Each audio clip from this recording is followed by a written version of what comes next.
Welcome back to the Netherkast, episode 7, and hope everybody had a great Thanksgiving if you are in America, or, a long time ago if you're in Canada, and if you're in other countries, did you fuck yourselves?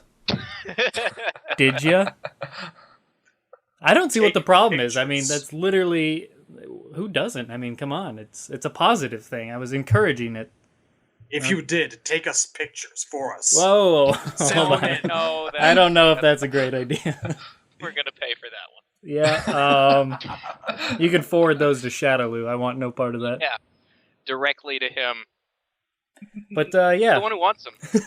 hope you guys had a good Thanksgiving or break or weekend or what have you, and hope your week is going well. It's time for this week's episode. We'll be discussing kind of side modes in MKX that we want to see. But before we get into that, hope you guys have subscribed on our channel on YouTube or MKO's channel, and both. Actually, you should do both. And we're also on iTunes for on the go, and we'll try and get something going for Android users as well, because I know not everybody has an iPhone.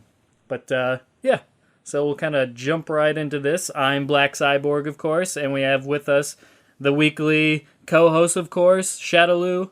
The guy that's just told you to send in naked pictures, and he's also very fond of Ferrator's fatality. I'm still waiting, people. My inbox is empty. Hungry for those dick pics. Yep. Get a move on it. We also have temporary username and Razor's Edge. And yeah, so let's get into the discussion. So we'll be talking about what side modes we want to see. So let's just kind of open this up. Razor, why don't you start us off on kind of tell us a bit about what side modes you'd like to see in MKX. Okay, well, I think people on the boards know that I'm a big fan of chess combat from Deception. And I don't know that I'd want to see like that exact mode come back. But let me just explain the thing I liked the most about it, which was the ability to control an entire team of characters all at the same time and be able to like switch which one you're playing as from match to match, which you can't do in arcade mode. And that's the same reason that I like tag team so much, is like I sort of have I wouldn't call it a short attention span, but like when it comes to playing as a specific character, like I sort of get bored of the same guy easily, and that's not an experience you necessarily have when you're playing versus with other human beings, because you go back to the select screen between every single match. But if you're playing the one-player modes, you don't really get to switch up who you are that often. Arcade, you're pretty much stuck as the same guy for like 10 fights in a row, and I hope you really like that guy. And I don't know, there's also something about like the Mortal Kombat storyline sort of lends itself to people to fight as a team. Like after the first 2 games, I mean those ones were about one-on-one tournaments, but everything after that was about like a war, and all these characters have friends and partners who they're always supposed to be like fighting with. Like, Sub-Zero and Smoke, or Sector and Cyrax, Liu Kang and Kung Lao, Liu Kang and Kitana, Kitana and Jade, on and on. So many characters, have friends who they fight beside, or, as a whole team, like it's always Team Raiden versus the armies of Shao Kahn or whatever. And, like, you never really get to feel that way in gameplay. And I've said in the past that on the boards, if Mortal Kombat 3 were ever remade in a different genre, the way Mortal Kombat 2 was turned into an adventure game in Shaolin Monks, I think MK3 would work best as like a JRPG where you have a party. And I don't know how you'd express that in terms of like a side mode or a mini game in MKX, but I'd like to see, something that allows you to play as, multiple characters at the same time somehow. Like, even if they don't bring tag mode back necessarily in terms of like a constant mode, Like if there were something like the Challenge Tower missions where you'd play as both like Johnny and Stryker, and they'd both be throwing fireballs at zombies. Something like that would be just cool to see. So basically, what about a Mortal Kombat 4's kind of group fighting where you pick characters ahead of time and then you just kind of go one on one? Do you want Do you want to play as both at the same time, or does it matter? Just like kind of like chess combat where you only play as one character at a time, but you commit to a team beforehand. Is that what you're kind of implying here? The that sort of elimination mode MK4 had, the sort of,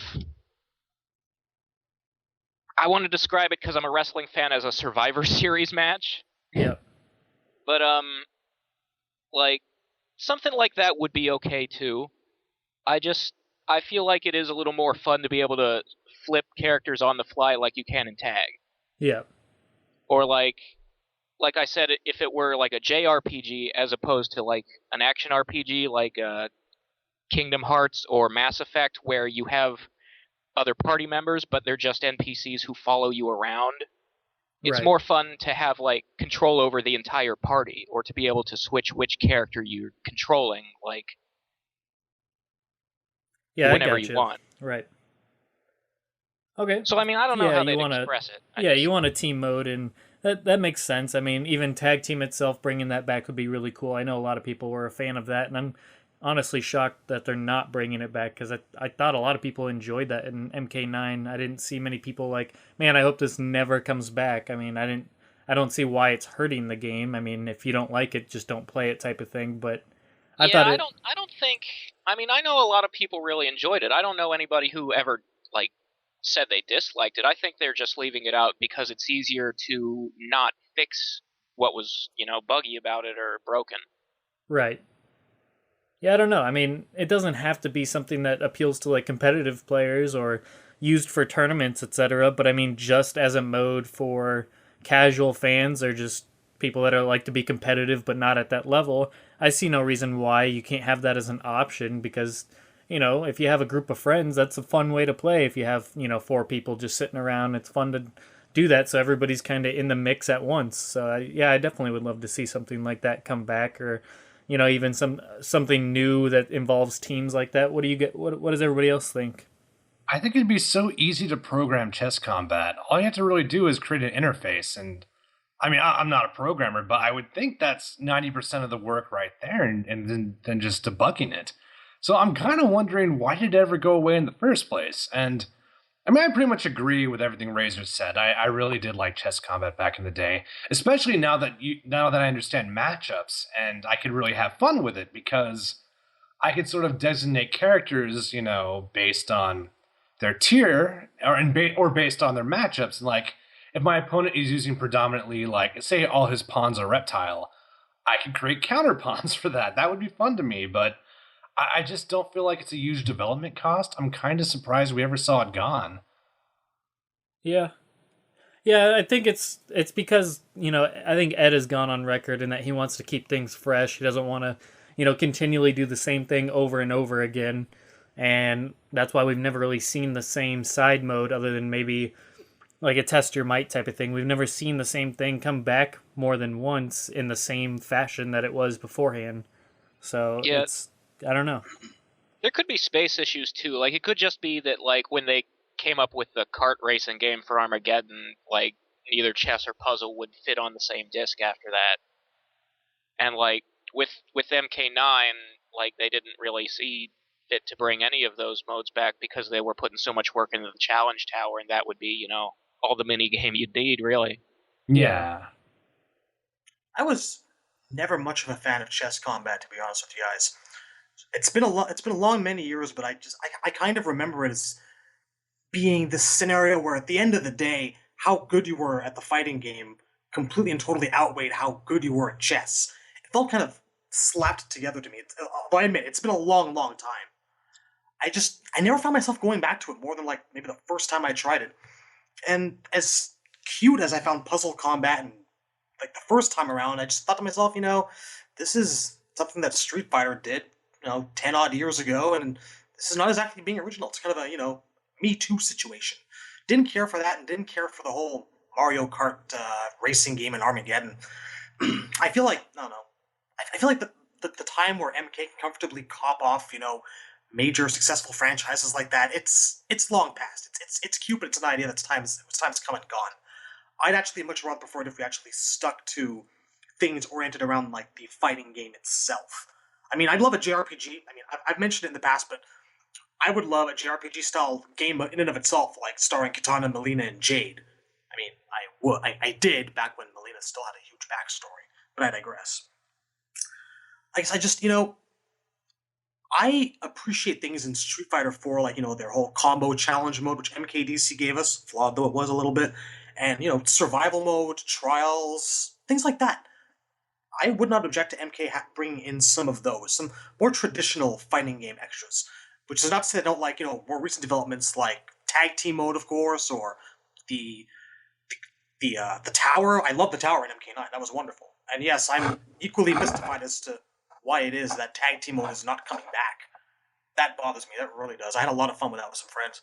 It's just fun to take canon teams like Sector and Cyrax with Sub-Zero and Smoke and just wreak all kinds of havoc in and out. It was one of my favorite parts of MK9, to be honest. I'm shocked it's gone. Again, it would seem so easy to do it. I don't feel like there's an opportunity cost if they do something like tag. Because if they decide not to balance it, I'm thinking, why not? Yeah, jumping back to real quick, what you were talking about with the chess combat and how you think the better player outdoes the fact that the strategy that chess itself is supposed to offer. I completely agree with you on that point, because even with my friends, I would face them with half a life bar, one of your weaker units in chess versus their king or queen or something, and I would still beat them just because I was the better player generally. And yeah, the mode itself in that regard just doesn't hold up, and it didn't really accomplish what it was supposed to. But if you had two equal players, I think that'd be really fun. Like, in Temp's case, in his example, that, if you take him and somebody else that's of equal skill and they both know counter picks and stuff like that, I could see it being really fun and useful to come back. But other than that, in its base form, I don't know, it just didn't really do it for me. I played it a couple times. I really love the concept, but I just didn't have, if you even have the slightest, competitive edge on somebody, or you're just, better by a few points, it kind of ruins the fun of the chess aspect as well. So I don't know if I'd like to see that back, but just, I mean... I admit that as a chess game, like, the rules of chess don't really matter at all to it. I just enjoyed it for, like, the ability to build a team, and that you could sort of, like, Deception's roster was robust enough, you could have like a theme thing where it's like, I'm gonna pick Shao Kahn and Sindel and Melina and Baraka, and hey, it's the cast of Mortal Kombat 2 or 3, and I can make good guys versus bad guys or whatever, sort of right, relive like scenarios. But there's probably a better way to do that where it's not like pretending to be chess. Yeah. But I don't know how you'd go about that. Yeah, it's a really cool concept, and I would love to see something like that back, but the way I wouldn't want it in its exact form. I think there's got to be some other way to make it work for sure. But I love the idea of team play, like you were talking about earlier, and as for like the motor combat and all the other things that Shadowloo mentioned and the puzzle fighter and stuff like that version that they did, I really like the puzzle fighter and would love to see something like that back, because that's genuinely fun. I mean, the MK elements were just kind of aesthetic, using the characters of Mortal Kombat and using, the little stage fatalities, etc., the death traps, whatever you want to call them. I think that's a really cool concept, and I'd love to see something like that expanded upon, because I do like Tetris, and I do like that type of Tetris and Bejeweled and all that. It's kind of fun like that, and it's really, intense and strategic in its own right, and the Mortal Kombat aspect doesn't overtake the strategy of the game itself. So it's kind of like the opposite of the chess version. So I would love to see something like that come back, or even just another version of something like that. It doesn't have to be a Tetris or Bejeweled type puzzle fighter. It could be just another kind of side mini strategy thing that has been popular, that they Mortal Kombat theme, they slapped the theme of Mortal Kombat on it. I'd be completely cool with that. I do not want to see Mario Kart come back, because I just didn't think in my opinion, I would have rather just played Mario Kart. Like, it was just head and shoulders above their little knockoff version of it. And of course it's going to be, because in my opinion, I guess what I'm saying is don't do a side mode if it's not even going to remotely compare to what they're trying to knock off from that side mode. So I would not want to see Combat come back. I love the idea of it, but unless they're going to like do it really, really well and put a lot of time and effort into it, which therefore they're taking away from the game itself. So maybe, outsource something like that to another team to do for them. I could totally get behind that, but them doing it half-assed, yeah, I wasn't digging that. Yeah, the thing about like a racing game is like it needs to be like its own whole game to have all the things that a racing game like needs to succeed. Like, and that sort of goes the same way for like Deception Conquest mode. Like, I know it has a lot of fans, but it always sort of bugged me how like incomplete it was as like an RPG free roaming mode. Like, if there were a game all by itself of nothing but something conquest like, Yeah. that game would probably be pretty good, but since they had to shove it into a fighting game, it's just really bare bones, and like there are problems with how little sort of real content there is in there that, even goes beyond that. Like, when you tell me we're going to give you a character who can roam an entire map of Outworld, I'm thinking, okay, so I'm going to get to visit like the portal and the warrior shrine or whatever, the combat tomb, all these stages. I'm going to get to see where they are in the world and like go there. But the only place on the Outworld map in Conquest that was a real stage or location was the Living Forest.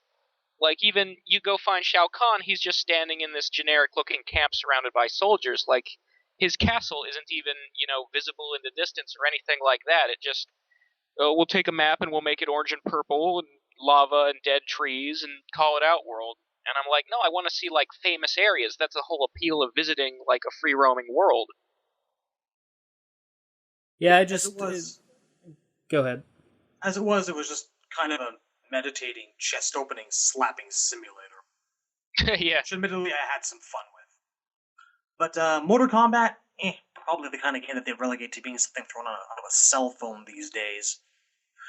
I think that they've got the right idea in recent games by abolishing the idea of a fully fledged conquest game and serving the actual fighting game scenario better with a story mode. But I think that the story mode could be more involved. Like, something that I'd want to see out of story mode is basically something that, one of the best things about Killer Instinct was the fact that, if you murdered someone during the arcade ladder, your ending would change dramatically, Like, Jago would figure out Orchid was his sister or he wouldn't, stuff like that. And it's asking a lot, but how awesome would it be to have a story mode where every once in a little while you actually are given the finish him/her option, and whatever you do has some sort of effect on the storyline as you go forth. Yeah, they sort of tried to do that in Mythologies with Scorpion and Serena. Like, you had the option to kill them or not, and it would change a cutscene or the outcome of a match later in the game. And that was a good idea. I'd like to see more of that. But like I've said before, we were talking about Bloody Roar, how they did their story mode like a couple episodes ago. I said then, I've always felt that the best way to do a story mode in a fighting game is just give me a fighting ladder and put a cutscene in between every single fight. That's how you tell the story. Without, you don't have to build some sort of different kind of game engine, and play this side mode. Just put cutscenes in between the fights. Yeah. Skullgirls did that beautifully. I think the new Guilty Gear does it too. I don't know if the previous ones did. I've not looked into Guilty Gear that much, but they did. That was one of the things about Guilty Gear X and X2. Like, you could basically sit there going through as much dialogue as you would during a fight. It got kind of stale, but it was still really entertaining, and they had some really, really good people on translation and writing jokes, and I had a good time. Yeah, see, I think that's all you need. It's just the problem with Mortal Kombat 9's story mode is that you were sort of led by the nose to play the same character for several fights in a row, even if, there were situations where it didn't make sense for the same guy to fight twice. Like in the tournament, Johnny fights twice, and that's not how a bracket works. Or like you'd play as Sonya at the very beginning of the game, and now you've already played Sonya, so once we get to the end of the game, Sonya stands around and does nothing because she's not important anymore. You don't get to play her again. And if they could find some way around that to just, ditch the chapter system and have it be more like free-flowing from character to character, and you could, go back and revisit ones you've already played, or, you don't have to have a certain number of fights before you jump to the next guy. I think they need to get over this hang-up they have of story mode being like a training mode, because there's already practice and training modes in the game. We don't need story mode to also teach you how to play a character. You don't need to stick with the same guy for 4 fights.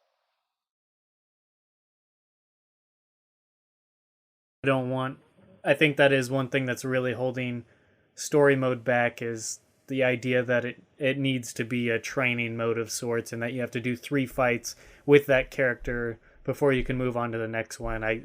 They shouldn't be molding the story with the idea of mind that they have to have that sort of limitation. They should be doing the opposite. The story should come first, and then you should find a way to make it work in the game.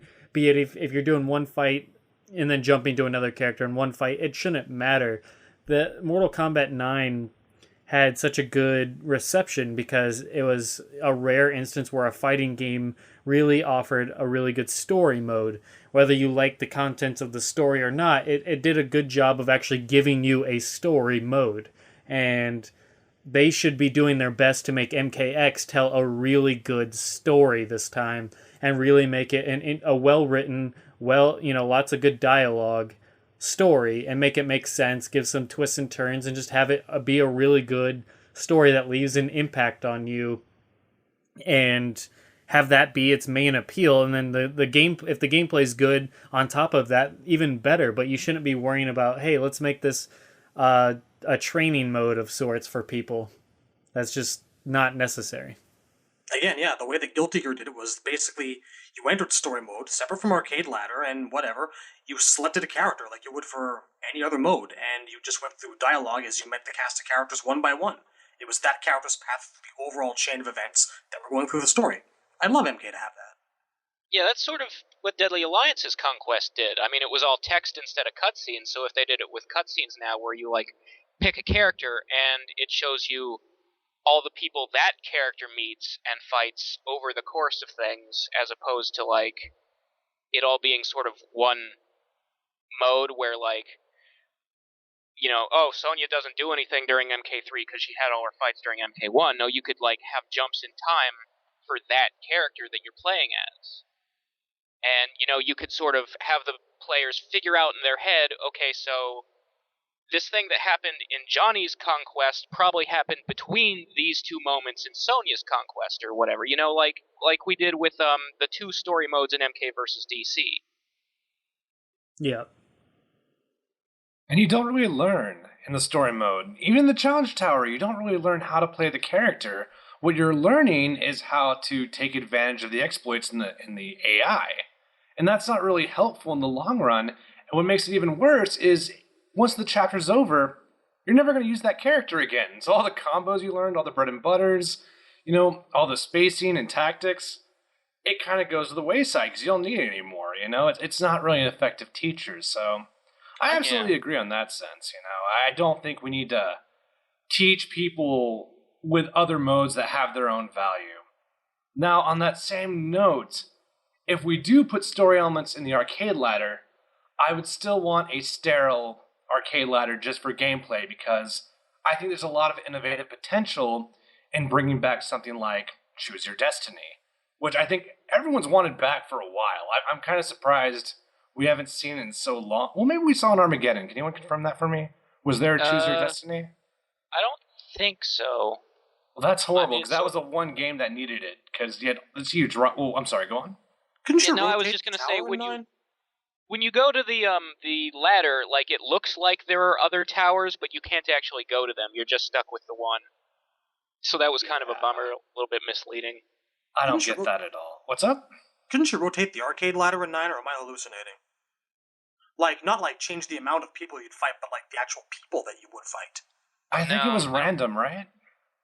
Yeah, I might be don't I might be remember being able to like the ladder in 9 doesn't even look like it would rotate. Like it's just a bunch of still pictures over a black background. Okay, fair enough.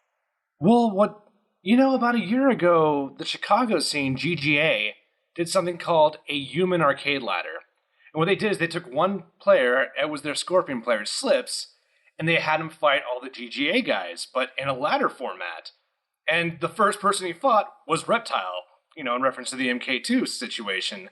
And it was actually the Reptile player, and that was awesome. You had one dude fight through this roster of, players, and they even did they did an animation for it, they put their faces on the ladder and everything, on like an MK2 kind of mountain ladder from back in the old game. And it was awesome, because you're cheering for this guy. And when he loses, it's hilarious. And when he wins, it's awesome. So they even had their smoke player Waffles, and they had their new player, Phil Pops.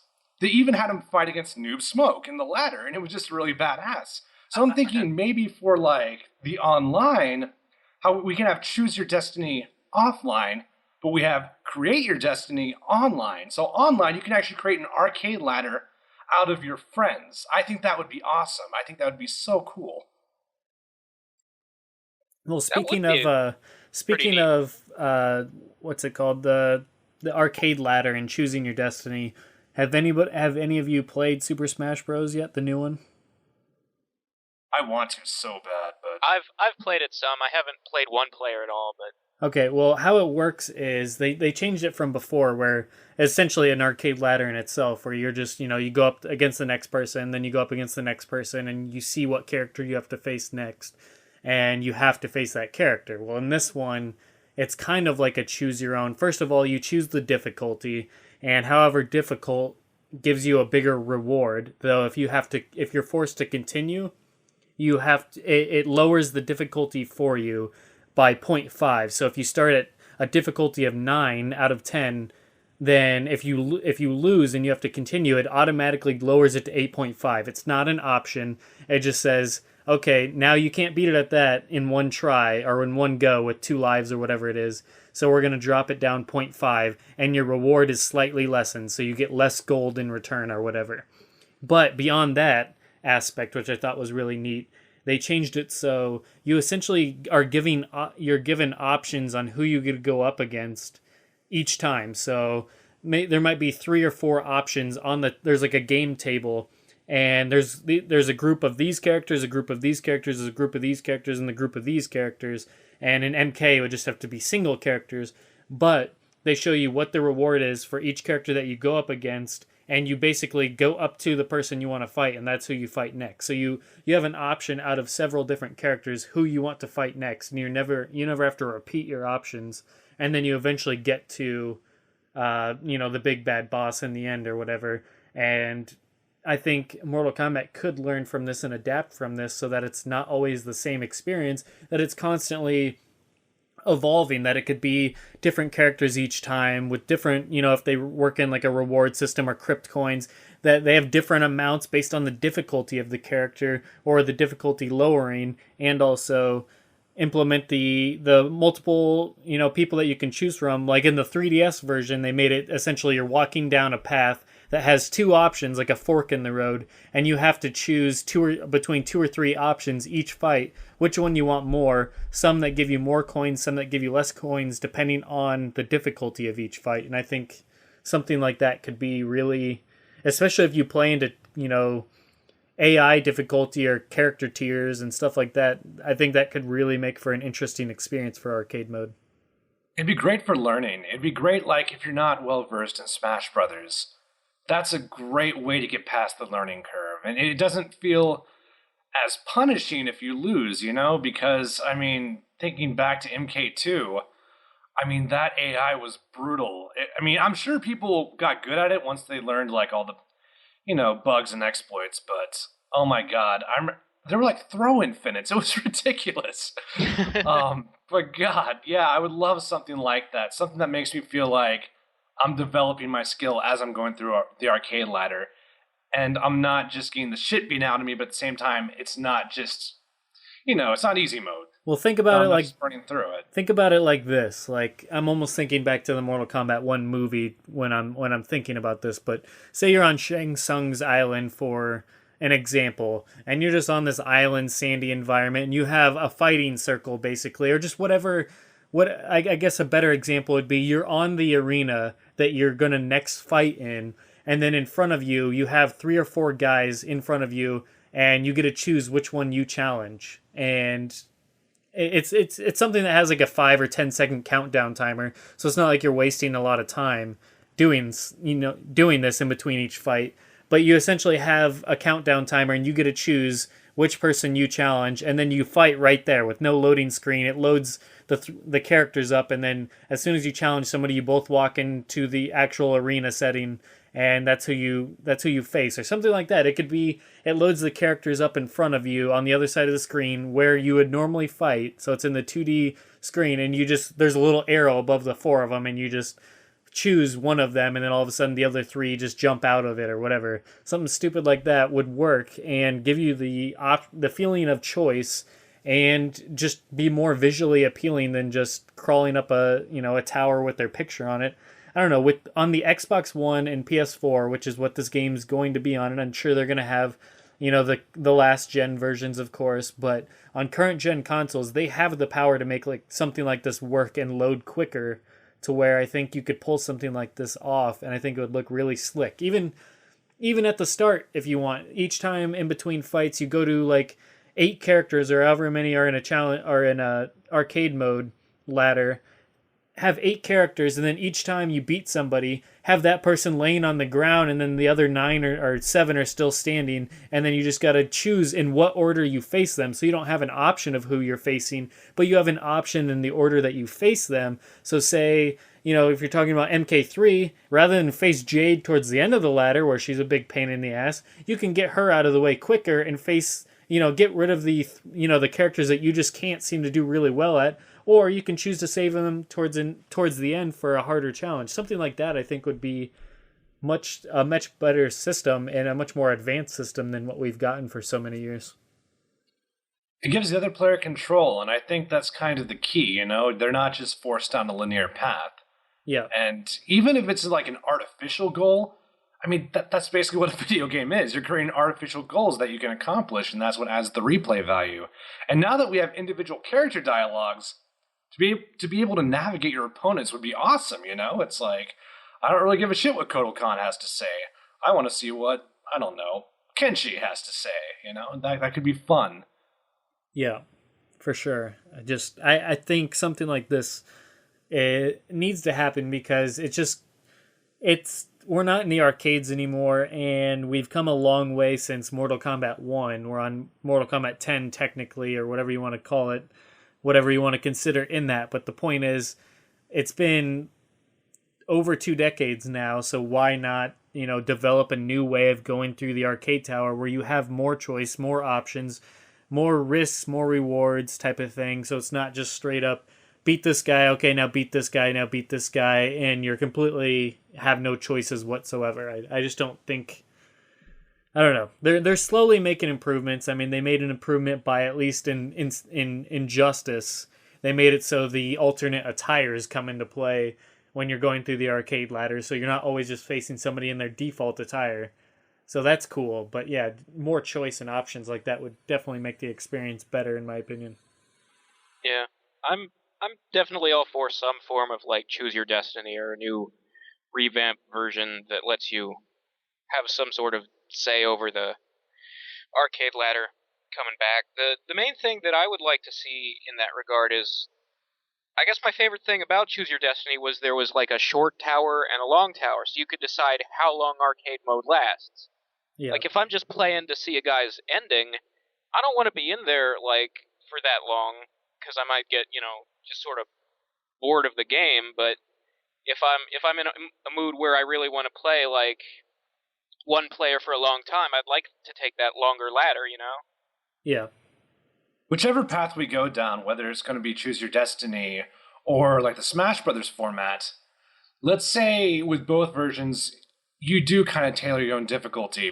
I would like to see different, accomplishments attached to, like, let's say you do the hardest ladder and choose your destiny. Well, maybe only in that ladder, Shao Kahn or Shujinko, whoever the boss is, that's when you get like the end fight animation where all the souls bust out of Shao Kahn, or how the main villain turns to stone and explodes like MK2. But if you do the easy ladder, he just falls down like a normal opponent. You don't get that cool animation. And I know it's hard to make those things valuable in the age of YouTube when you can just watch it online at your own whim, but it'd be fun for me, though. If I chose the harder path and I got more of a reward. And I mean, we got to talk about rewards, too, because that's a big part of MK. I'm sorry, go on. No, playing up on what you were just saying, in that if you play on a harder difficulty, you get this. If you play on an easier difficulty, you get this. Playing up on that difference, going back to Smash Brothers, I mean, I feel like it's relevant just because it did just come out, and the 3DS version is pretty relevant still, too. Another really cool aspect that they had is if you play on, I think, intensity 6 or higher, you face a different end boss, basically.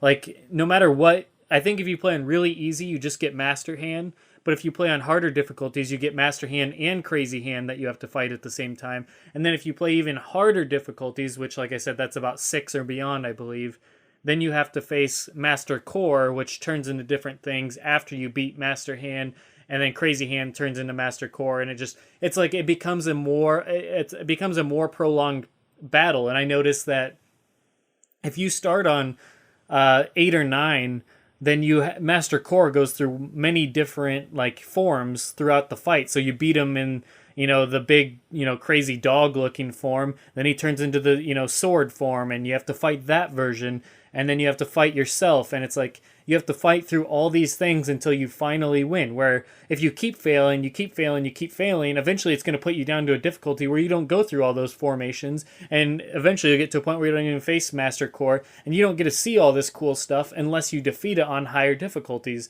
Is it a big deal? No, but at the same time, you have a better reward, and you get that special treatment that you face a harder obstacle, not just AI difficulty, but you have to have higher endurance and stick in there for longer. And I think Mortal Kombat could implement something like this. Be it maybe you got to beat the computer in more rounds or something. I really don't know how they could do it. Or going back to the challenge tower where you had to beat, what was that, Goro, Kintaro, and Shao Kahn all in one, or who? I don't remember what the last challenge was. Goro, Kintaro, Melina, then Shao Kahn. Okay. I believe. Oh god, that was hell. Okay. Yeah, Melina sucked. So take something like that. Well, why can't you implement something like that in the arcade tower, even if you don't have a tag team mode or something like that? I mean, going all the way back to endurance matches back in the older games, you can take something like that, and only on the harder difficulties do those things come into play.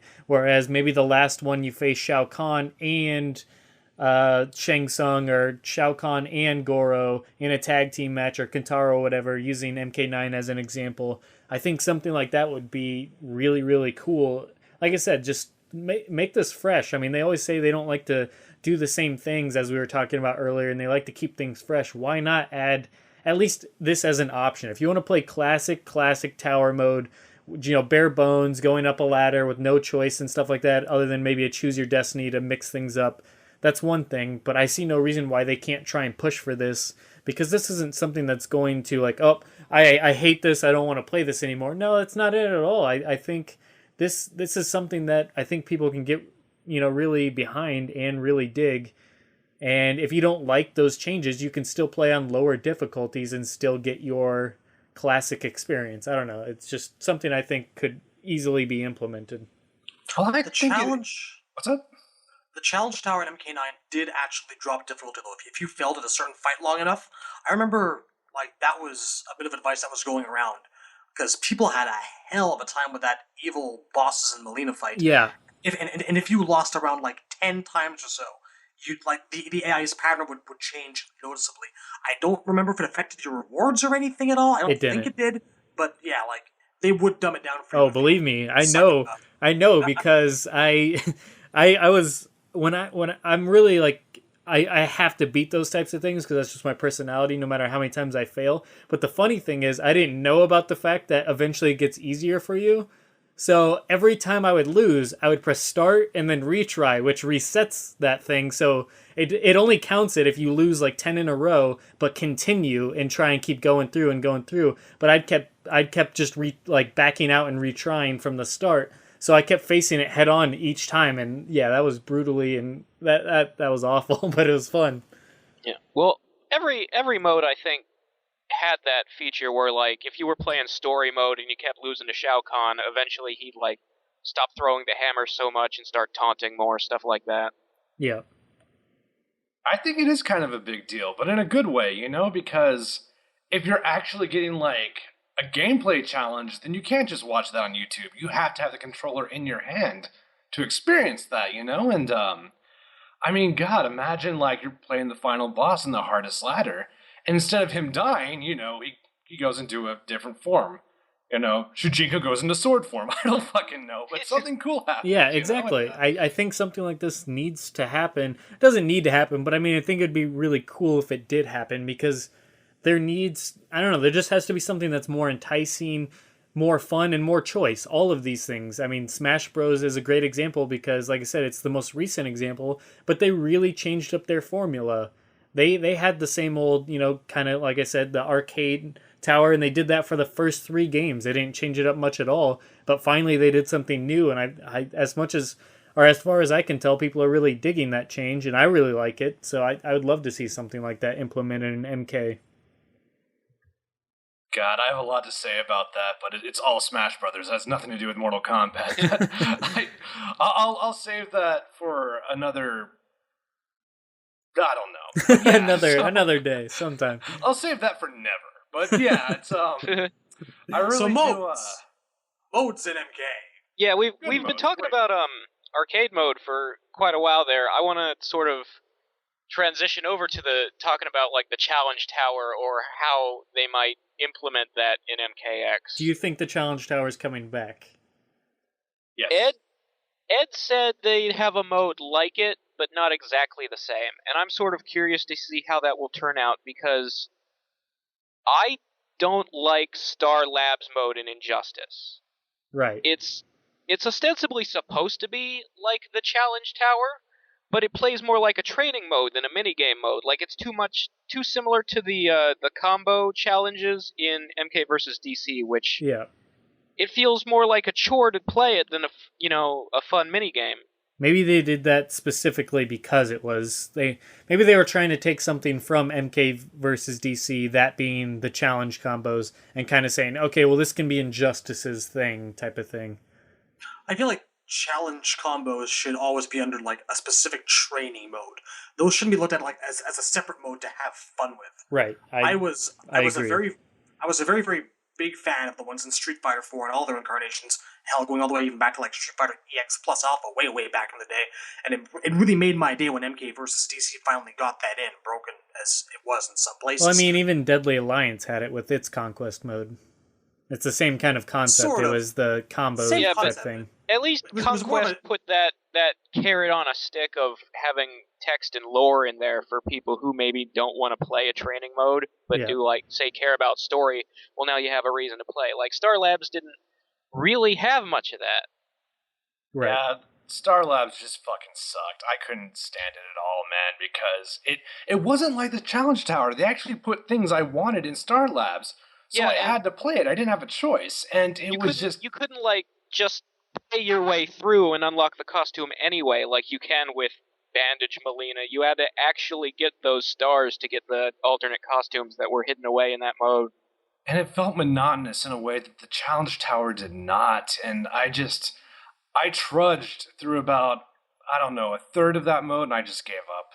I got Shazam's new 52 costume, and I'm like, okay, let's call it quits. I think I quit at the same time, which is funny because I did the complete Challenge Tower, but I never finished Star Labs either, which really kind of pisses me off because I really wanted that Flash costume. Yeah, the really. I remember that. I remember you writing that, and I was like, that because I know that you wanted a Flash costume that didn't have like metal all over it. Yeah, like just something that he could run in that's not like a suit of fucking armor. He's the Flash. It's too bad that's I never hate happening the art now. style of Injustice so fucking much. That's probably one of the reasons why I gave up on the game about 3 days after I beat the story mode. So much of the game bothered me. It was so fun to play, but so not at the same time. I'm sorry. I lost interest in it pretty quickly, but that's not because I thought it was a great, fun game, and I love DC superheroes. I love comic books. Obviously, I was really excited for the game.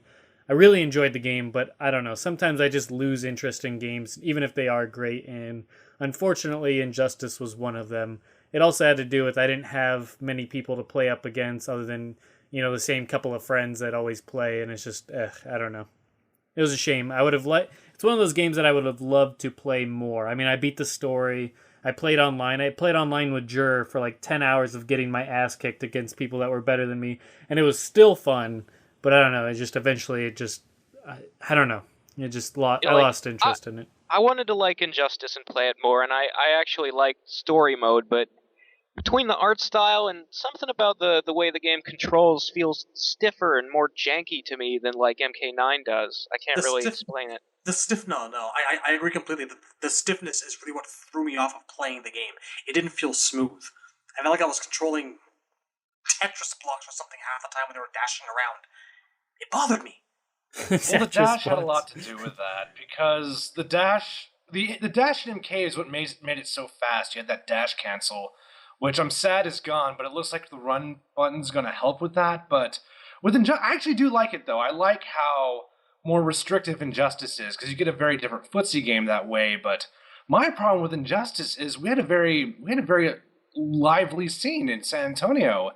And what happened was everyone started figuring out how good Aquaman and Superman, especially Superman, were. So if I went to an Injustice tournament, it was like me versus the Superman army. And it just got frustrating. And I couldn't find a main because Blue Beetle wasn't in the fucking game.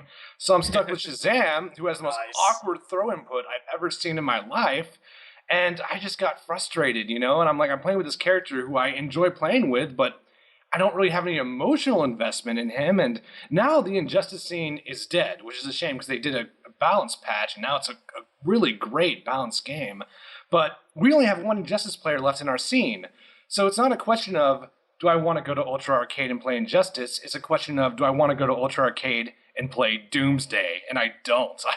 I love our Doomsday player. He's amazing at Injustice, and he actually does really well in local tournaments all throughout Texas, but he actually did really well in EVO. I don't know where he plays, but he took down some really top-notch players, but I don't want to play Doomsday. That matchup sucks, especially if you're with a character who doesn't really have a range game, and you have to get up in his grill. It just, I don't know.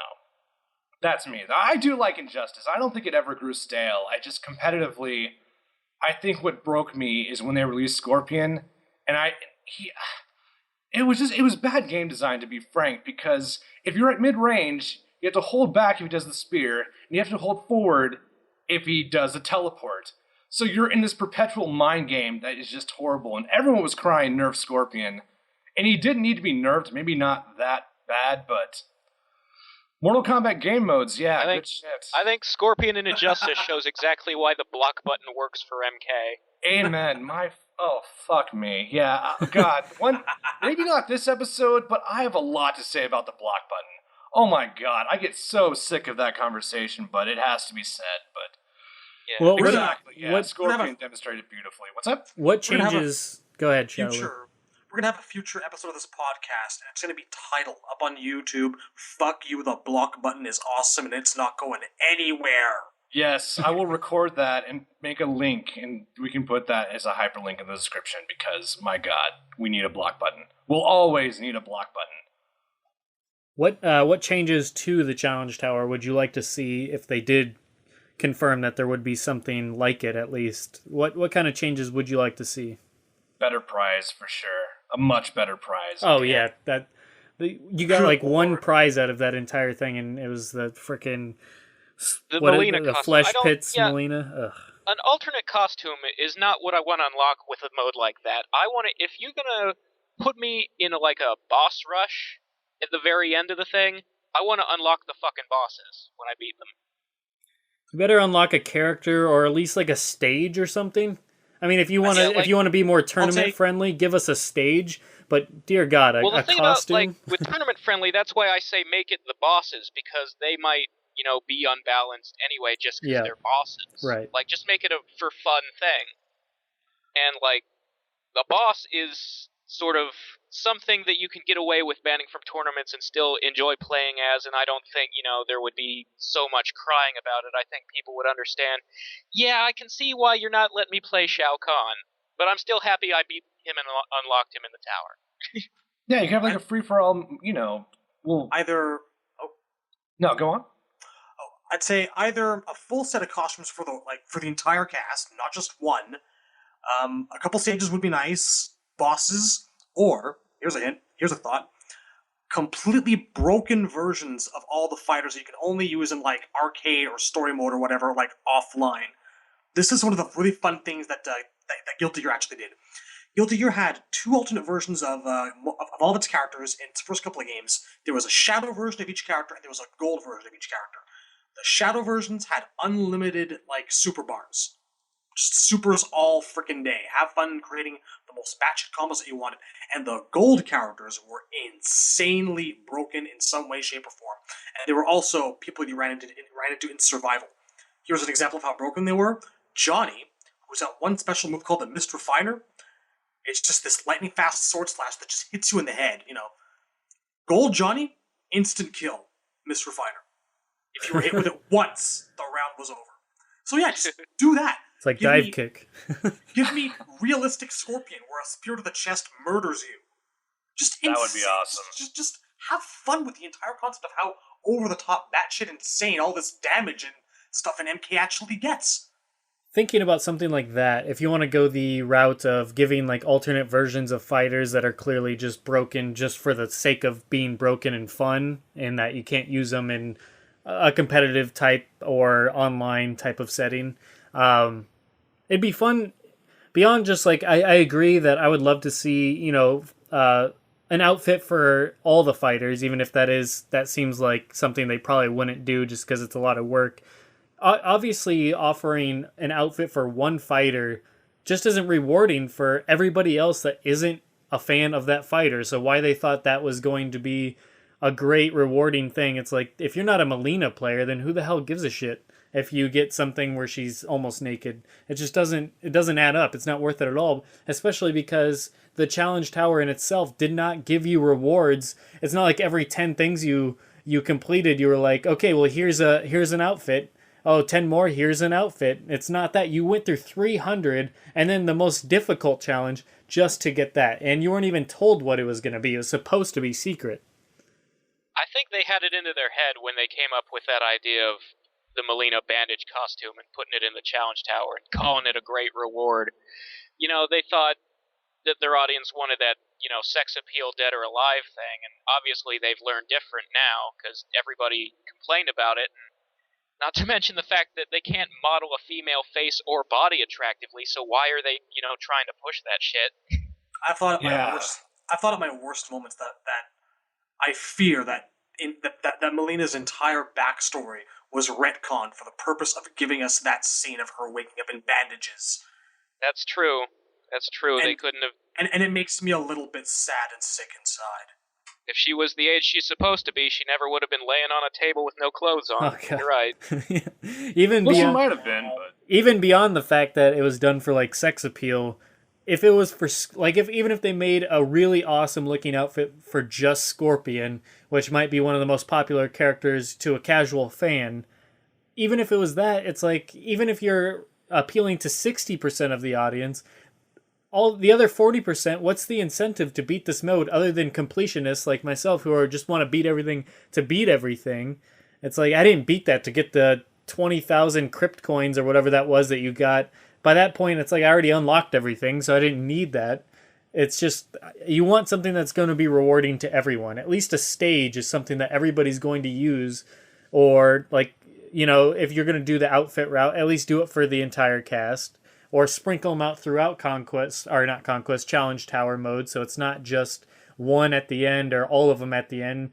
I mean, all of them at the end would be great. It definitely gives you ultimate incentive to finish it, but even something like going on what Shadowloo was saying about special characters that do crazy things. It's like, why not just unlock a cheat menu that can do, one button fatalities, you press A, down in A for this fatality, down in B for this fatality, etc., or things like that, or taking some of the things that are only in test your luck, but making them options, like upside down combat for the entire round, or all those things, like make all those options that are in the game, give us a complete options menu for all those types of things that you can use in versus mode. Something like that would be really cool. Yeah, that actually would be pretty cool, because like the thing that always bugged me about Test Your Luck is that there's no mode in the game where you get to pick those things. It's always the slot machine. Right, exactly. Yeah. And that's a waste. I mean, that would be a great way to reward somebody that can complete all that. Is here's all these options at your disposal. Have fun. Like that, doing something like upside down combat where you get to choose. That you could spend a few matches in that and get enjoyment out of that, and think of all the other options that were in Test Your Luck and the crazy stuff like that, or zombie combat and all the weird things you could implement. Give us a full menu chocked full of those things, and the one hit or the one button fatalities, or this and that. Turn on Rainbow Blood and leave it. Yeah. Forever. Or easy to do babalities, or any of that type of stuff. Why not give us the option to do something like that? That'd be a great reward, and that's something that's not going to take a whole lot of extra time to implement. All you got to do is implement the scripting for an options menu, and then have that be unlocked if you beat it. Like something like that is an easy reward to do. I definitely do agree. I mean, I 80% agree on the alternate costume. I do think if the alternate costume was good enough, I would have been okay with it, but you definitely have a point. You have only pleased a fraction of the fan base, but Razor beat me to it. He's right. Like, Melina looked worse in the bandages, not better. It wasn't better to show more skin because she doesn't look... I mean, never mind good or bad. She doesn't look correct. The bodies don't look normal in the Mortal Kombat 9 engine, and yeah, it seems like a cheap reward. I'd rather see Melina in her, primary costume or alternate, because it looked better. And she looks sexier with clothes on, because it means you don't have to look at the skin texture. Yeah, exactly. And the proportions were all messed up as well on all the female fighters. It didn't look right. The joint, like, I don't know. Everything kind of came together kind of weird. And MKX, I think, is going to fix a lot of that. I think they are, at least. We'll see. I hope so. I mean, Cassie has some really weird proportions, but we know she's unfinished. Yeah, and I mean, if they had gone the other direction, let's say the Challenge Tower reward was the cryo armor for Sub-Zero. I mean, I would not have complained whatsoever. I would have loved that, and I would have loved that too, but I love Sub-Zero, so that's one of those things where I would go for if the costume had been any throwback to the old timeline, like if it had been Deception Nano Smoke or something like that. Yeah. I'd have gone fucking nuts for that. But... Well, the solution would personally be hoping and praying for like a set of MK2 costumes for the ladies, and of course that wound up on the Vita as an exclusive.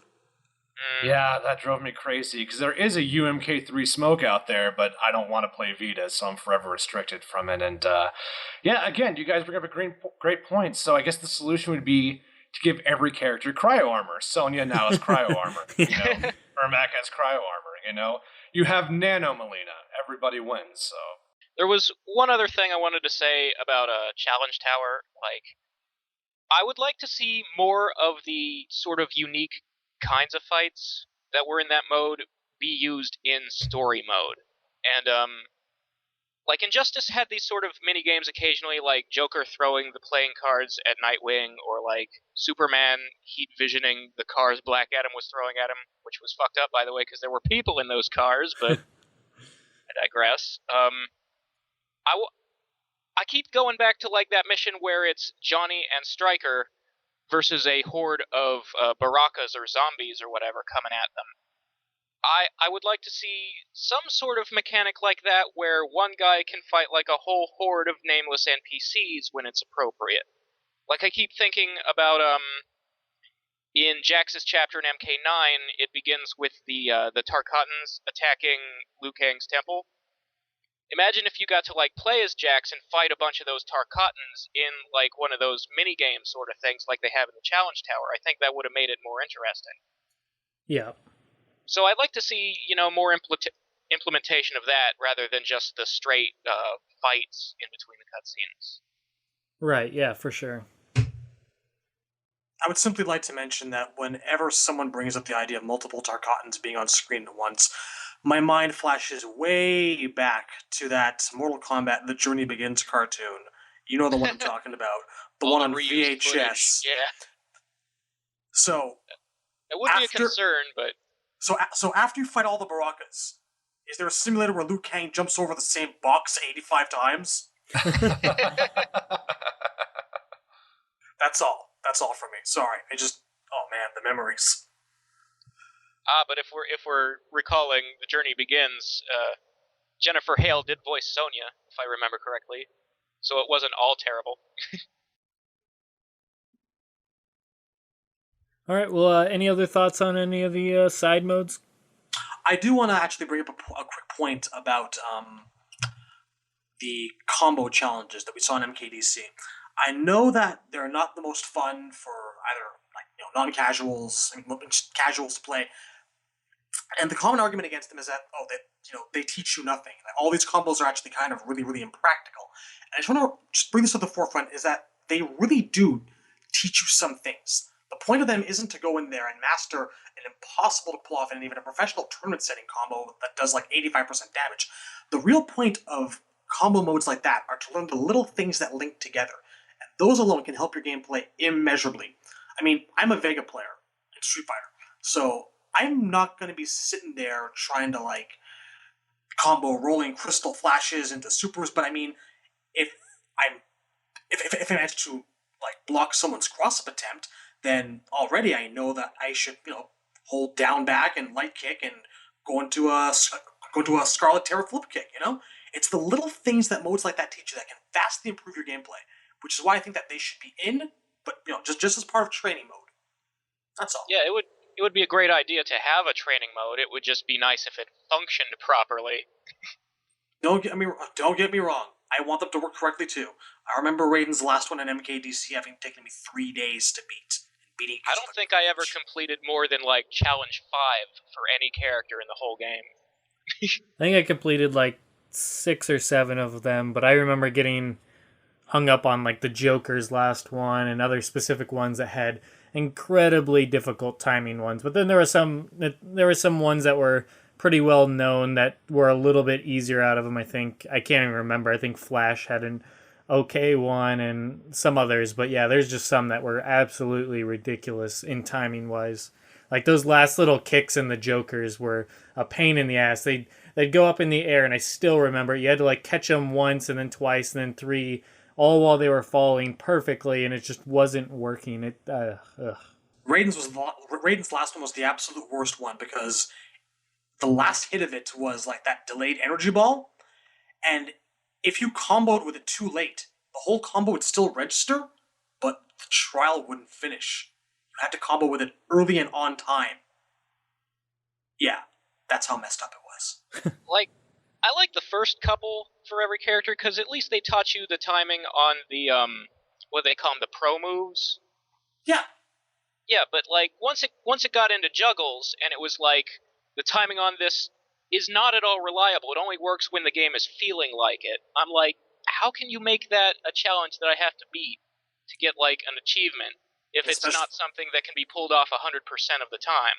Especially if your online is terrible, which that game's was.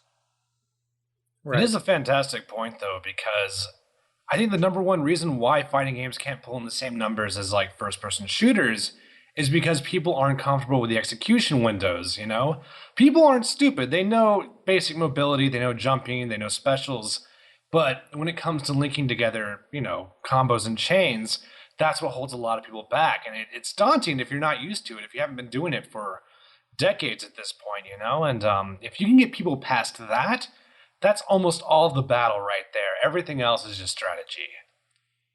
And I think Street Fighter suffers horribly with that, because people... Not only are links very difficult, but if you don't do research on the side, you don't even know they exist. You don't know that you can link, short into crouching, fierce. You don't know that, because most characters, it's not available for every character in the game, And it comes down to frame data if it's even possible. So I didn't even know links existed to like Super Street Fighter 4. Not Super, but vanilla. So yeah, if you get people past that point, you'll open up so much. And the proof is in Smash Brothers. You know, that's why that game is so popular, is because it's so accessible. It's so accessible. And you don't need to learn this ridiculous execution curve just to be able to have any sort of success, you know?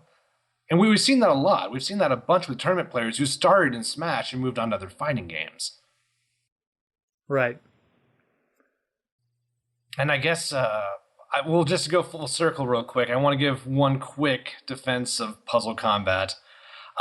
Everything you guys said about it is true. It's a knockoff and it's kind of shallow.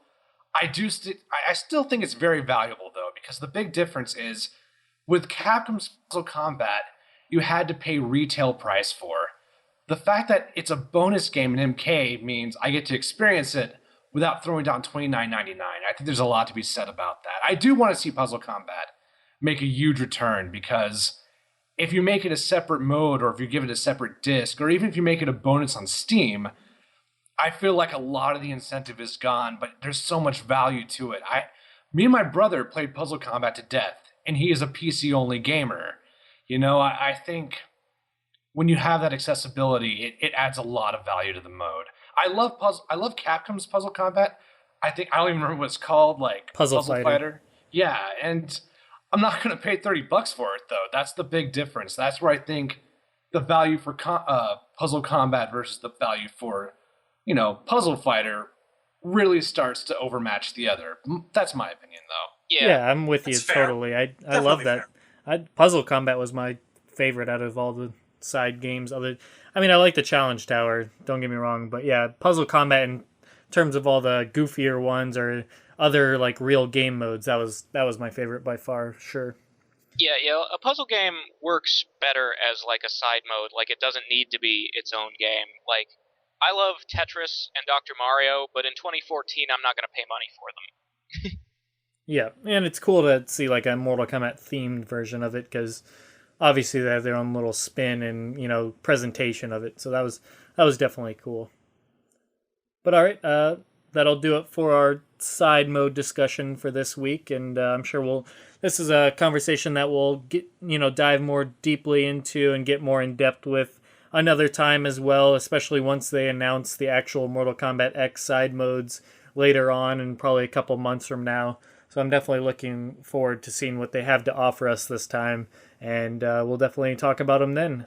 All right, well let's jump right into Ermac. All right, so let's start this off. Temp, you want to start us off? Definitely. Ermac is a very special character to me. This goes back all the way to MK4, because there was some significant time between MK3 and MK4, and I was wondering what the roster was going to look like. And it ended up being mostly MK1 characters with some cherry-picked MK2 characters, and then the new blood. And I'm like, well, okay, I guess this is to be expected.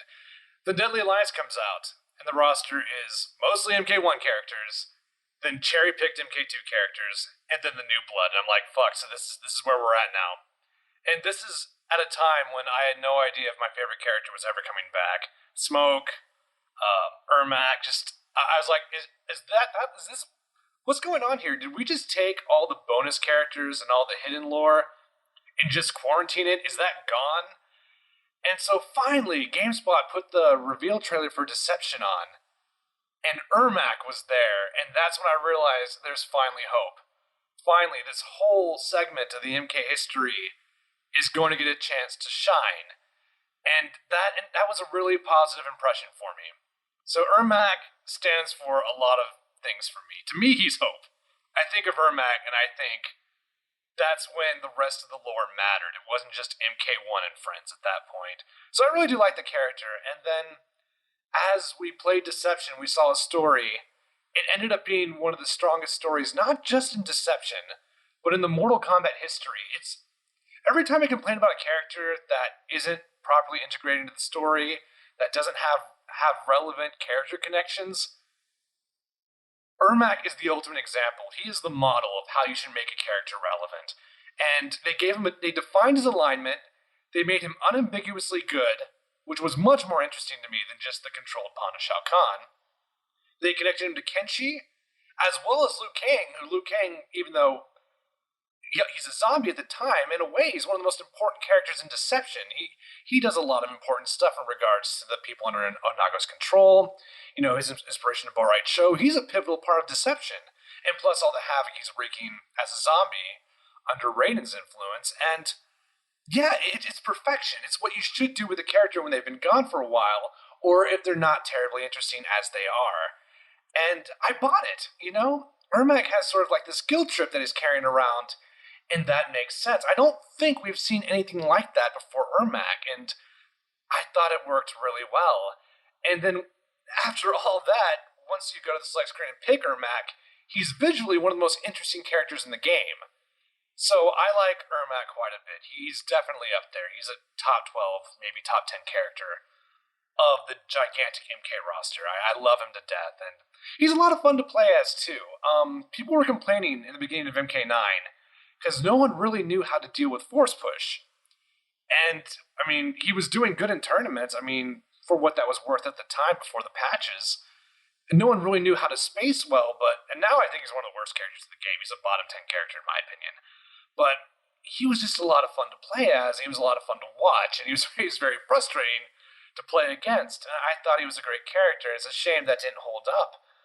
But as the game evolved, force push was only so good because if you were within range, you could usually dash in and do a down 4, and that took a lot of mileage out of his gameplay. And he didn't really have very good pressure options, so you had to play that mid-range zoning game. But he's a very fascinating set of tools. I hope we see him in MK10. I think we will. With Kenshi being teased, I'm a little more hesitant than I was before. I used to say that Reptile and Ermac are locks. The end. If you disagree, this is where I stand.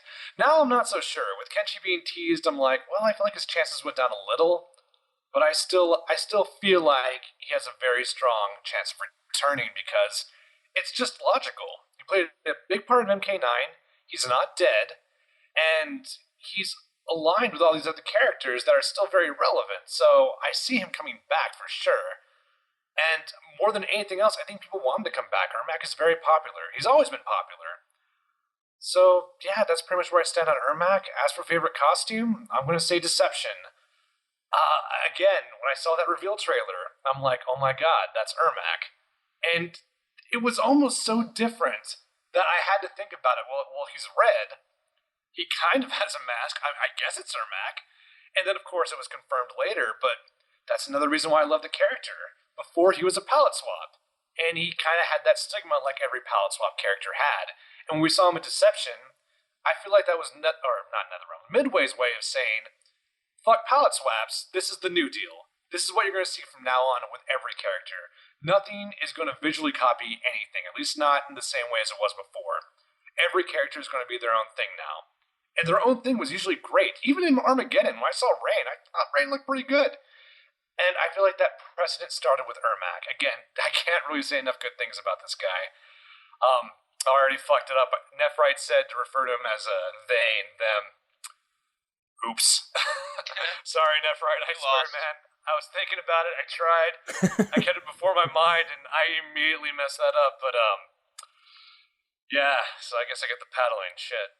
But, yeah. So, yeah, I love Ermac. Favorite fatality? That's a little harder. I'm not crazy about a lot of his fatalities, to be honest with you. Teleslam from MK3, I guess. I love, visually, I love his, change the character into, a small figure and then squash him with a foot, but it kind of like Jax, it doesn't make as much, it makes more sense than Jax's fatality. But it's still not something, it still violates my expectation of what Ermac can do. You can just kind of pass it off as, well, it's magic. Ermac is a magical character. Even with him, I feel like it's a stretch, so I'm going to go with the old school Teleslam. All right, cool. Shadowloo? I think that Ermac's always been one of my favorite characters to play, gameplay-wise. Ultimate Mortal Kombat 3 brought Ermac to my attention as the first kind of expert level character, or so it seemed to me at the time, because he's always been damn, I've already fucked it up. I was supposed to say they. I was sure I was going to do it. I was going to go for they for the entire thing. But no. So I've lost. I'm sorry, Nephrite. Razor, you're our only hope now. That paddle's going to hurt so bad. It's damn. So yeah, I always loved Ermac just for the sheer combo potential that the character represents. Just jump kicks into teleport punches, into levitation, into just, that entire loop several times over, He was also this very stylish character. And I agree completely with everything that Temp said, that he's the perfect example of how to take a background character like a goon or a stooge and, make them really relevant and interesting to the plot and have them interact with all these characters, When we complain about characters like Baraka or Reptile just stuck in this grunt status, we're thinking of Ermac, because if they did it for Ermac, why the hell can't they do it for other people? He still is the best example, I think, of a bad character going good, possibly the only real example of it. And no, he's definitely endearing. And it caused a little bit of a controversy when MK9 came around and they had it revealed in his ending that part of him, or part of them, sorry, is King Gerard, and I actually kind of like that angle. I mean, I wouldn't want Ermac to become Gerard as a character, but I appreciate that Gerard as a character got some kind of closure, that he wasn't just, that they didn't just leave him as Sindel's husband who died, and that was the end of his story. I like that they brought him back, at least in spirit. Favorite fatality? I'm definitely going to say it's a hard choice. Ermac's got more than a few that I enjoy. It's a toss-up. I like both the one in MK9 where he just rips your limbs off and slams you upside down head first. It's brutal in its delivery. Very nasty looking. But I'm also a big fan of the one in Deception where he just slowly, gently begins lifting you up. So slowly and perceptive. Like, he's being gentle about it. And then he just telepathically rolls into this little ball, cracking everything inside you, and then just rips you apart. I think I'm going to go with that one as my absolute favorite fatality of his. He's always definitely been a top 10 character for me. I want him to be an MK10, but like Temp said, with Kenshi seeming like a lock now, I don't know how likely it is going to be. But with Khan dead, this means that Ermac should theoretically be freed from his control and could be on that good path once again. Whether or not we need to see that story told again is another matter. I don't know. I wouldn't object. In any case, I have a lot of fun with Ermac whenever he's around, and I was one of those people at the start of MK9 who got bodied by him for the first couple of weeks. I did not know how to deal with it. Just, he seemed so lethal. But no, nothing you can't work around. Appearance, I think that I'm going to have to also go with Deception, just by a hair over MK9. Because MK9's got that bandage over his face which just shows off his nostrils, and I was always wondering what they were doing with that. I don't know why we need to see the tip of Ermac's nose in his nostrils. It was really, really weird. That was a big deal at the time. I remember a lot of people were rubbed the wrong way by that. Yeah, it just kind of looked awkward, I think. It still does. Otherwise, it's a flawless costume, and I really like it. Ermac's always done really well for himself, both in normal and alternate costumes, but it was just such a strange little choice. But no, Deception costume by just a hair. I like the little moon-like symbols on his belt and on his mask, and always a wonderful character, thrilling enjoyable all around, and I've always been a fan of rumors and myths like becoming real. So going back to Ultimate MK3 when we first saw him appear, and that was the time when I think that a lot of us realized they listen to us. They hear our input, they hear the things we theorize about all crazy like, and they make it happen when they possibly can. So yeah, here's to Ermac, one of my very favorites. Alright, I'm not gonna play the game because I stutter enough as it is while I talk, I think. And trying to say they instead of he is just gonna make it that much harder. I tried, really did. I'm sorry. I forfeit. We're all gonna battle. Ermac is, he's definitely a character. You never hear people say bad things about Ermac. And I think maybe that's just because he's been in so few games that nobody's had the chance to get sick of any element of his character like they have, say, Scorpion or Liu Kang, guys who've been around the longest. But yeah, Ermac's really popular, and I definitely like him too. And I don't know, I mean, I wouldn't say that was true when he was first introduced in Ultimate MK3. I just sort of thought the idea of turning this, supposed glitch, this rumor, into a character, and this is his name, and he's just a red ninja, is kind of goofy. And especially, like, for fatalities, he did have the one telekinetic slam, but his other was just a complete ripoff of the Johnny Cage head punch. So I wasn't all that interested in him. Like, he didn't seem to have... Like, he literally had no story at all. In Ultimate, he was, the same shit as Chameleon, just, oh, he's been in hiding and now he's ready to fight. But, Trilogy gave him an interesting backstory, and then we talked about Stryker last week, and how much they improved him. And now we sort of use Stryker as the go-to example whenever we talk about how they could take a character who wasn't popular in the past and make them not suck if they brought them back and revamped them. But Ermac really is sort of the first time that ever happened. Like, not that he sucked outright in Ultimate, but just the Deception version is so far beyond in terms of how much they added to the character that, it really shows you can take nothing and make it, something special. And, like, there's just so much to his design that so perfectly emphasizes what he's all about. I mean, you look at the head wrappings, and it's like he's, wearing a turban over his entire head, and he's got this big gem for a third eye. Like, and that immediately tells you this guy is some sort of psychic guru. And he's got the long baggy sleeves, which none of the other ninjas had at that point, and he's got so many more moves that really emphasize the psychic picking up and slamming, and yeah, some of them were shared with Kenshi, but at the same time, I think there was always enough different from Ermac that set him apart from Kenshi, and they didn't, were in no danger of being clones of each other. And I sort of, like,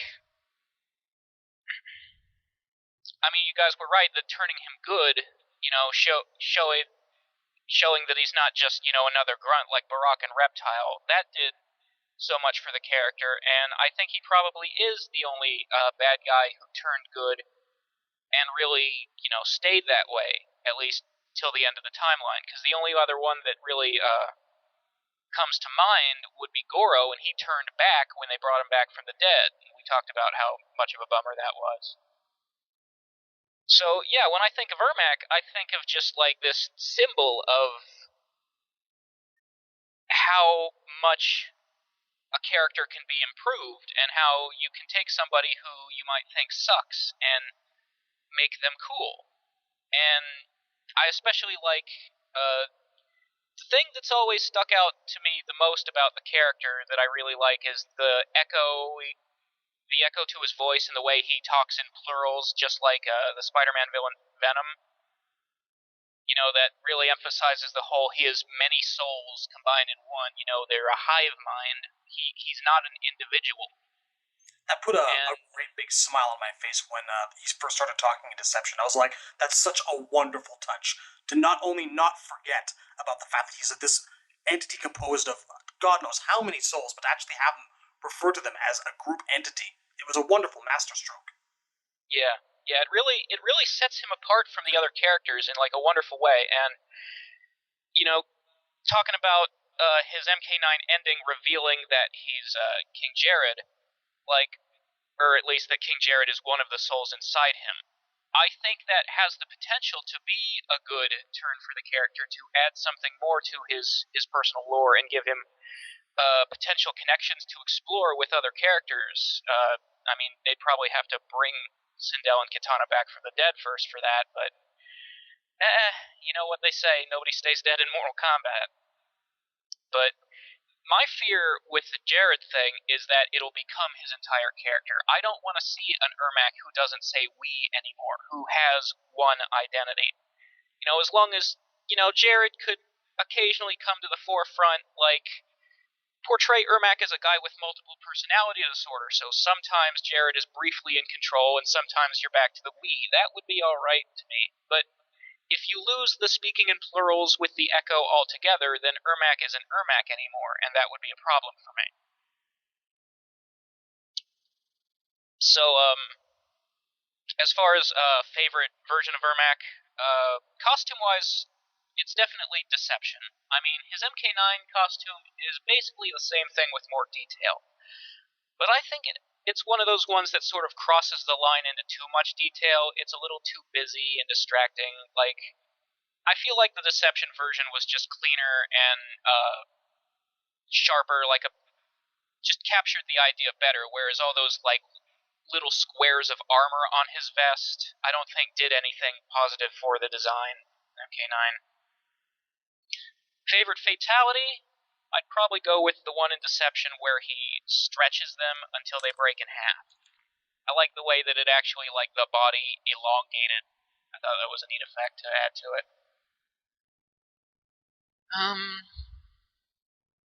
I think that about covers it. All right. Yeah, my favorite, Ermac's never been a favorite character of mine, but they were always pretty high up there for me. I mean, I'd say maybe top 20, yeah. I mean, I'm a big fan of Kenshi, so, but clearly, they go way back before Kenshi, so I don't know. I've always liked the way Ermac looked, clearly being a palette swap, but they getting a redesign in Deception, which I was really happy to see them come back.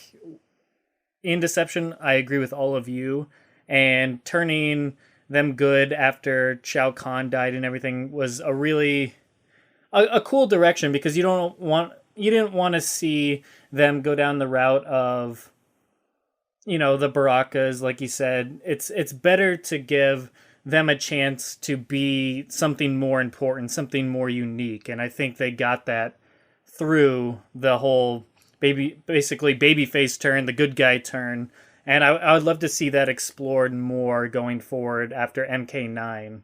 And I'm glad they didn't die in MK9 for that very reason, because I'd like to see more development for Ermac. And favorite, I love the moveset of telekinesis powers. The Kenshi does it really well, but I don't know, the way Ermac does it in MK9 I thought was really, really well done. So in terms of my favorite Ermac version or moveset and costume wise, I think they did them really well in MK9. So I'd probably have to go with that. And I also like the alternate version, and I agree that Ermac's never really had a bad outfit. Ermac's gotten pretty lucky. They got pretty lucky in MK9 and Deception with those unique outfits. I love the face wraps. I like the little jewels, and I love the just the way they did that, and especially with the trench coat looking in the alternate in MK9, I thought was really neat. So I'd have to go MK9 overall as my favorite outfit for them, and just total version in general. And I hope we see Ermac come back. I'm a little bit kind of worried that Ermac won't come back as well, but hopefully they will. And my favorite fatality for them was probably the one crunching them up in a ball like that and breaking their bones before splitting them up like that. I'd agree with that. I wasn't a big fan of the MK9 one where they shrunk down the person and then stepped on them. I didn't like that either. Magic powers are not. Telekinesis does not, equate to being able to shrink your opponent down like that. It just doesn't make any sense. So yeah, I'd go with the one where you crush them in a ball like that from Deception. I thought that was really, really cool. I like the idea of using telekinetic powers to basically just break your opponent's bones and just crush them like that. So yeah, I'd have to go with that. And that pretty much wraps my thought ups on my favorite version of them. Temp, you had some forum questions. I think they were all pretty much MKX. Who submitted a question? Because they all kind of overlapped each other for MKX. We have quite a few. The first question I'm looking at is from Smoke and Sea. He wants to know if Ermac does come back, should he have a redesign? Should they keep what they have? And where I stand on that is, it's kind of hard for me to say this, but yeah, I think they should redesign him, because the way I saw it in Deception was the reason he looked the way he did was because he got his freedom back and he redesigned his appearance in his own image. So that leaves us with a problem. Now in MK9, he looks like the way he does in Deception. So I would definitely want the Deception MK9 design around. That should never go away. It's too good. We can't throw that away. But now that he's had his freedom back, and it would be pretty stupid for him not to have his freedom back, I think he should have an appearance that reflects that. And I don't think they should deviate too much, but maybe, if the appearance they have right now is more of a mystical conservative look, maybe trim it down a little. Kind of like what they did with the alternate costume for Deception, which I also thought looked really good. Still very much captured the spirit of the character. What do you guys think?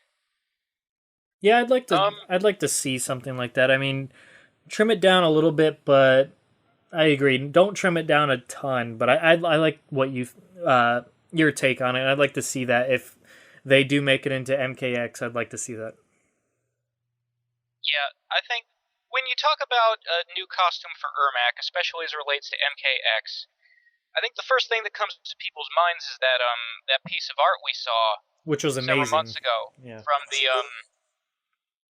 that staff artist who just did a piece of fan art, where like Ermac is wearing like a coat with giant shoulders and it's got a pointy hood, and there were a lot of cool elements to that look, but at the same time, I feel like those shoulders were sort of too big and pointy and silly looking. Not pointy I'd maybe enough. trim that back. It was very similar to his MK9 alt, which I do like that outfit. Although, again, I think it falls into the same category as the primary of having too much detail, being a little too busy. But just the idea of Ermac in sort of like a big hooded trench coat sort of thing, I do think that kind of works. But whatever you do with him, I think there are two very important things you need to have in an Ermac costume. The first is whatever kind of mask he's wearing, it definitely needs to cover his entire, head, face, everything but the eyes, because if you give Ermac a face, that's giving him a singular identity. And a hive mind creature should not have a singular identifiable, face, because you think about there are 1,000 people inside Ermac's head. When each of them was alive, they looked different from each other. Some of them might have been women. There were probably, old men, young people, black, white, Edenians, Outworlders, a whole Basically, variety. Ermac had old men, little boys, and all sorts of weird things inside them. Anybody who was a physical opponent of Shao Kahn is now a part of Ermac. That sounds extremely kinky. You got to throw Sindel in that picture too now, because now she's all up in all of that, so... Any relations between Sindel and Ermac which take place in the future are inherently an orgy. Yeah. That's true. It's true. So, but yeah, you can't give him a face, so he has to have, the full mask. That's important. The second thing is that I think he should always have that gem on his forehead. Just because, it really complements the whole idea of this guy has psychic powers, and he's, this mystic, and so there's, stuff going on with chakras or whatever, and that's, an important thing for him to focus his power through. And it's sort of like a Lin Kuei outfit, now that they've, made the logo canon, should always have that logo somewhere on it. A Scorpion outfit should always, have, the yellow mask and, some sort of spikes or belts look to it, because he's from hell and he's got that kind of heavy metal thing going on. I think, Liu Kang should always have red and black pants. Ermac should always have that gem on his forehead. That's, his thing. I think Raiden's hat, or another I think thing. that the thing that in common that the Deception and the MK9 costumes, we were mentioning before how his headgear was basically kind of turban-like, and I think, well, we also mentioned the word guru, and I think that kind of really hits the nail on the head. I think that that's been a large part of what's contributed to Ermac's identity as like this mystic, psychic creature of 1,000 faces and voices. Well, maybe not faces, but I think that the image of a guru, possibly vaguely Middle Eastern, kind of really does work for him. Like, the sheer ability to do anything he wants with, or anything, well, things that we're used to seeing him do with the power of his mind, it adds character to him. It's worked for him. It's a lock. So I think that if they're going to keep one element in a future redesign, and there will be a future redesign because there's always redesigns, he should have some sort of turban or head wrap going on. Maybe not strictly, traditional turban, but you guys get what I'm saying. I'd also like to point out that I find it really, really amazing, and I've found it amazing since Ultimate MK3 that he's had like psychic powers to just lift and throw people to wherever he wants. Because I thought that in and of itself was kind of a throwback to the MK1 rumor that he had everyone's powers, that he was an insanely powerful person. And that still kind of comes through for me in some aspects of his design. The way they animate him is almost kind of floating. If he was actually to come back in a future game, I would not mind it one bit if he were to just float off of the ground like an inch or two while he was walking around. Maybe modify his jump animations. Like, I've always missed the way Shang used to do that in MK1 because he had like the flowing robe. You couldn't sweep him. It always seemed like he was a little bit off the ground. If I remember right, like in MK9 story mode, when he confronted Striker, he just like floated down the escalator. It looked great, and I would want him to do that a little bit more often. I feel like just looking at Ermac, this is a guy who, on a good day, could probably go toe to toe with Goro or Kentaro and possibly come out the winner. Yeah, they really they were doing it all the way back in Deception, where in his ending he beats Johnny Cage, Sonya, Jax, Kung Lao, and Kitana all at the same time. He's supposed to be. Like they've always portrayed Ermac as like the most powerful creation of Khan's, the most powerful guy in Khan's army. Like every time he shows up in MK9 story mode, he makes a gigantic entrance, like the hypest entrance anybody ever makes. Like 3 different times, it's always Ermac. The guy was an optional. Kind of a shame that he never wins a single fight, unless you count him blowing up Jax's arms. But the guy was an optional they boss. They really tried to sell him as the most badass dude in Outworld. If you look at the I like that about him. But that makes sense though, because if he is that hidden, it kind of makes sense that he would be Shao Kahn's ace of spades. This is what I use when shit gets real. Ermac comes out, and the fact that carried over in Deception. And that's a good point. I've always thought about that ending. Because I always knew that people try to downplay that. Like, oh, they were under Onaga's control. Well, that doesn't change anything.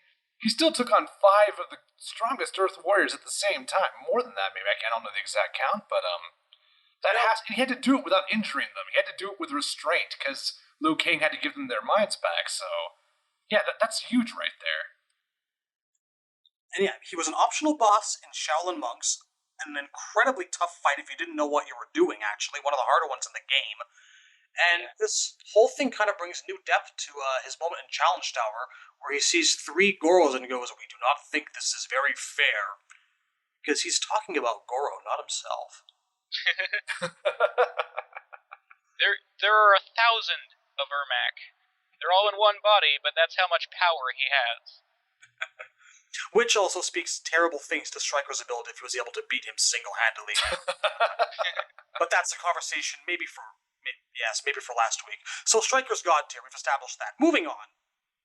All right, what's the next question? All right, we have one from, looks like Smokeman14, Mr. George Costanza himself. If Ermac is in the game, how do we divide him up into 3 variations? I definitely have an answer for that.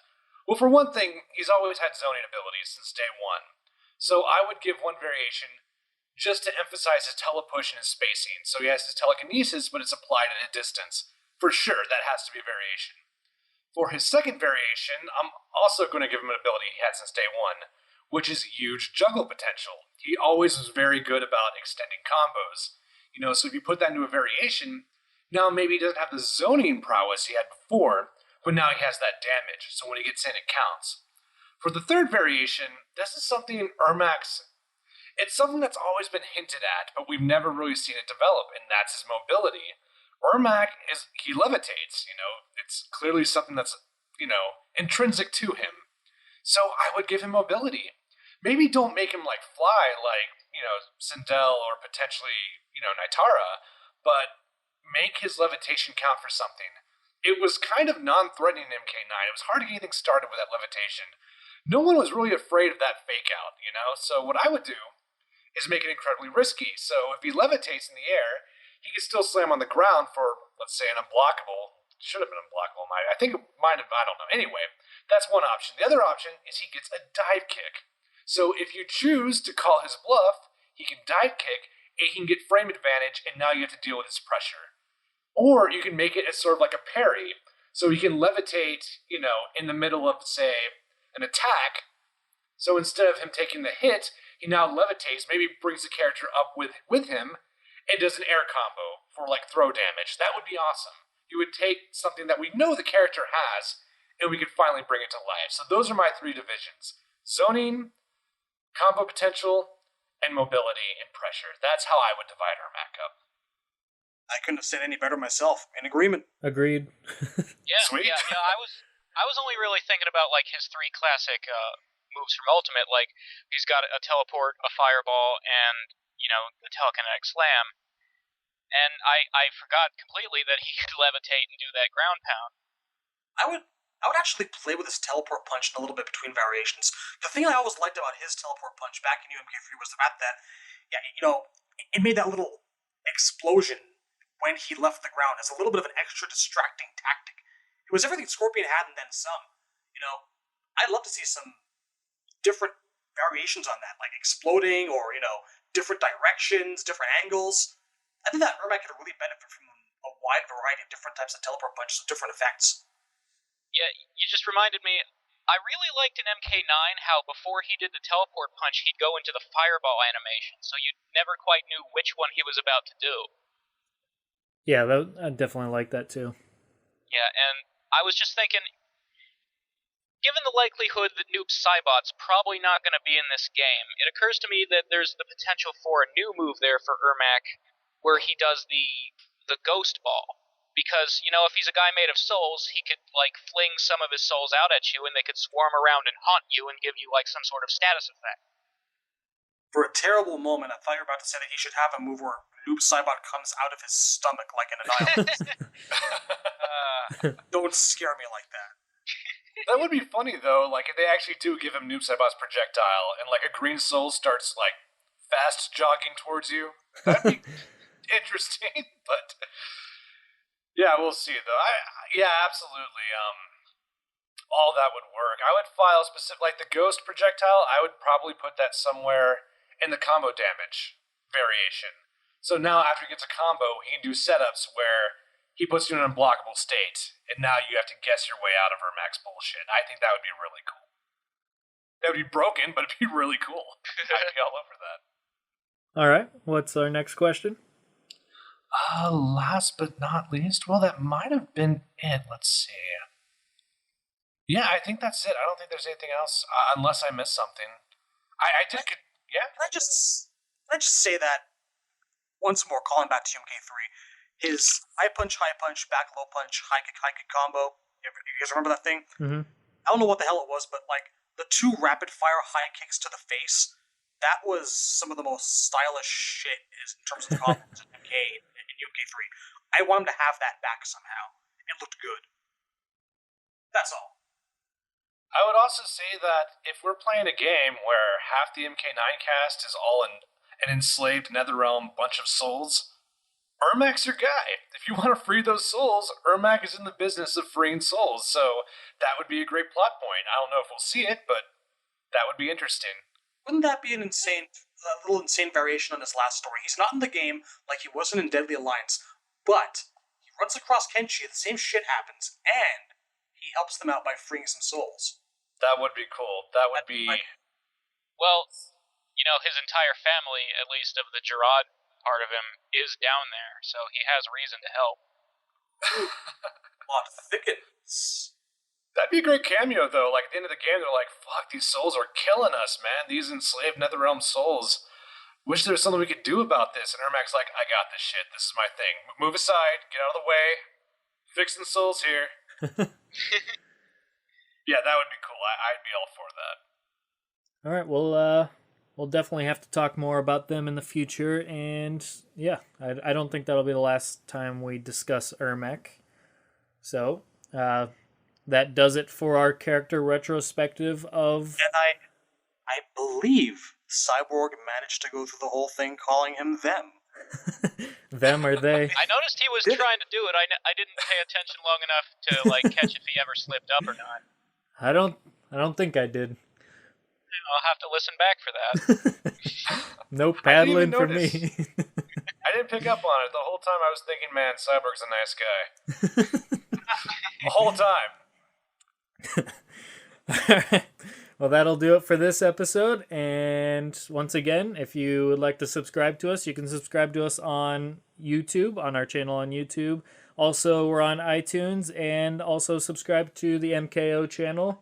And yeah, thanks for listening. We really appreciate you guys sending in questions. And if you want to be on the show, just message one of us. We'll be glad to consider you for a future episode. We got a couple other people that we're hoping to get on here in the upcoming weeks. And yeah, once again, we'll just thanks a lot for the excellent positive feedback, you guys. And on to next week's episode. Hope you guys had a good episode. Did you have a good episode? No, I'm just kidding. I'm always having a good episode. Outstanding. Well, my psychiatrist calls them episodes, but... I meant to say I hope you have a good week. It's so embarrassing. I think he's having an episode right now. All right, but seriously, I hope you guys have a good week, and yeah, that'll do it. See ya. I'm glad I could sneak the MK4 laugh in there one last time. Thanks Bye. for listening, guys. Yep, Totally. bye-bye. Have a great one. Say goodbye, Razor. Really? Do I have to? No.